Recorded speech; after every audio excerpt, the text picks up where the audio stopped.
Die Grottebacher, der gescheite Peter von Hans Glückstein. Wann net die Esserei nicht wär, do wär erst s Leben fei. Gewohnheit is es, weiter nix, do fahrt der Kuckuck nei. Was kennt man spare do damit an Gelder und an Mie? Wie bei de Menschen ewig schon, so is es auch beim Vieh.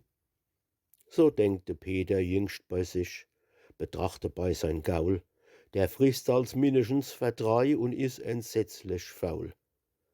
Auf einmal kommt's ihm und er secht daheim zu seiner Gret: Wie wär's, wenn man die Fresserei mal abgewähne tät?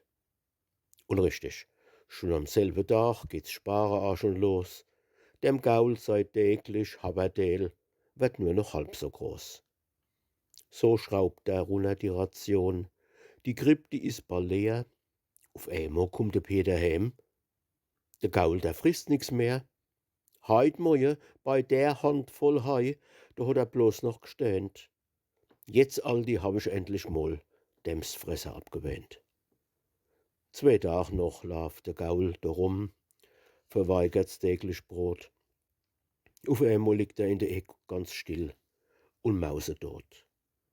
Da schennt der Peter wie verrückt. Ach Gott, jetzt bin ich blut. Kaum hat er's Fresser abgewöhnt, da geht das Viech kaputt.